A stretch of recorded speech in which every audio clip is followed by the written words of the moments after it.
Hi, I'm Grace Elber, and this is my To Kill a Mockingbird final conference for Miss Polzin third hour. So the first thing that I want to discuss is characters, and I think that characters change because of different decisions that they have to make and different events that they experience throughout the story. So a good example of that I found was the idea of the trial and how that affected the kids and especially Jem. And it helped him to kind of realize that everything in the world isn't fair. Everything isn't going to turn out the way that you want, and sometimes you just have to accept that. And I feel like the trial really helped him to understand that, and at the same time helped him to grow up and understand kind of these main ideas that you have to figure out before you, I guess, grow up. And I also thought that characters can affect the plot, and they also affect the theme. And something that I found in the story that proves this is Atticus. And he told the story to Scout about walking in someone else's shoes and understanding people and where they come from and why they're doing things that maybe you don't like. And I thought that that was the main idea or theme in the story. You know, you have to be able to understand people, and also you have to know what they feel like to truly understand someone. And if you know this idea, then you can kind of become an adult, which also includes one of another main ideas that Harper Lee was trying to kind of get across, was the idea of growing up and what does that really mean and how do you grow up.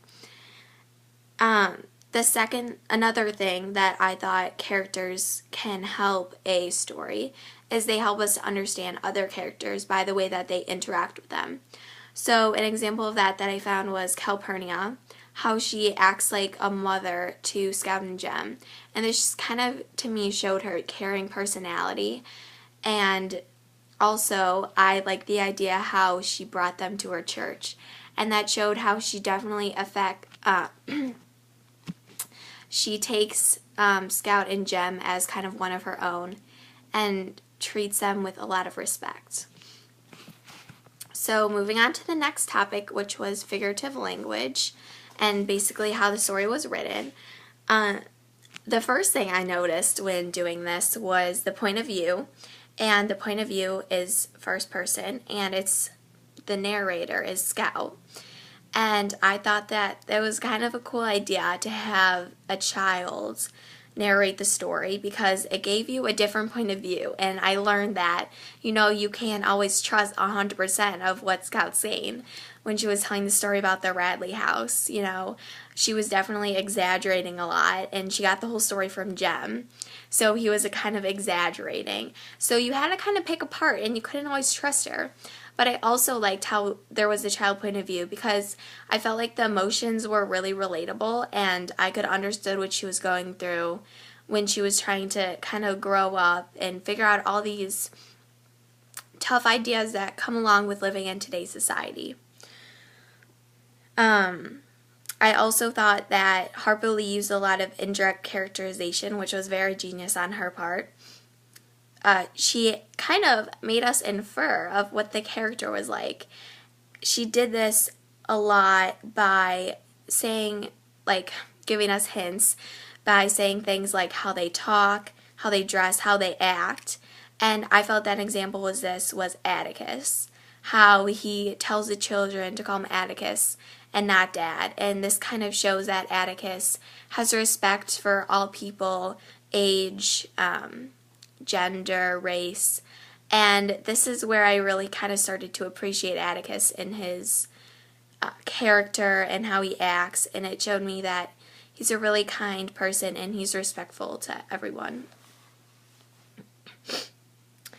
She also uses a lot of figurative language to set the scene. So an example of this was the Radley house, how she described the house, and at the same time, she's helping to set the mood by using descriptions and how the setting is affecting the mood. Also, I felt like the descriptions kind of gave me a background on how deeply the kids feared Boo and how they had this fascination with him. And that kind of got me hooked on him, and I was constantly, throughout the whole book, I was wondering, who is Boo? Who is this guy? Is he going to play an important part in the story? And then when he showed up in the end, I was like so happy because I was like, yay, he finally showed up. And I really appreciated the character and how Harper Lee kind of developed his character and kept that suspense of who is Boo throughout the whole entire story, which really helped me to keep reading, definitely throughout the first part. And I connected how Harper Lee uses a lot of descriptions to set the scene, set the mood by John Steinbeck in the book of Mice and Men, because he definitely does this a lot. And for example, in the first chapter, he starts it off with the descriptions of the stream, the mountains, stuff like that. And it helps to set the scene and set the mood for this story. And I really like that because it gives you an idea of what the chapter is going to be about and what the story is about at the same time too. In Mice and Men, at the beginning description, it really hooked me, so I really like that. Okay, so the next thing that I thought was important was the organization of the text. And one thing that I definitely noticed right off the bat is the whole entire story is basically a flashback about Scout telling her story and what happened during that summer, during her life. And in the text it states, I maintain that the Ewell started it all, but Jem said it began long before that. So I thought that it was really cool to start it off that way, and it kind of wants you, makes the reader to want to continue reading because it makes you question. And for me, I was like questioning, like, who is the Ewells? Who's Jem? I didn't even know who Jem was. Why did he break his arm? And it definitely got me questioning and made me want to keep reading, which I thought was a pretty cool idea on Harper Lee's part. But one thing I was confused about during how she structured her story was I thought it was kind of weird because one paragraph was like the whole entire school year, and then 3 chapters would be a day or a week. And it was kind of confusing to me. And I was just kind of confused, and I had to like go back and reread it. But I don't know, it was just kind of weird. But I did like how she separated the story into part 1 and part 2 because it helped to kind of define what was going on. And I felt like the first part was still giving background knowledge and showing the characters, bringing out their personalities. It was kind of telling the story of Scout's childhood and how she grew up. And then part 2 was the trial, which was definitely the climax and the falling action. And then how her and Jem really begin to grow up. And in the second part, I feel like that's where you could see them growing up and kind of figuring out who they're going to be, what they're going to be like, figuring out different ideas and kind of figuring out their way in society. So I thought that was a cool idea. Okay, so overall, I did enjoy this book, and the thing I think that I enjoyed the most was the title. And I really did like how she kind of gave that little snippet of the story kind of in a random spot when the kids were shooting the guns, and how Atticus said never shoot a mockingbird because all it does is sing and it doesn't bother anyone and only does good things. And then later on you figured out that the mockingbird has more symbolism in the story by figuring out that Tom Robinson and Boo and even Scout and Jem are the mockingbirds of the story. And they're innocent. And I thought that that was really cool because she constantly kept me guessing, which was what I really liked about this story. And Harper Lee didn't come out and just say, you know, this is what the characters is like, this is a theme, this is what I'm trying to tell you.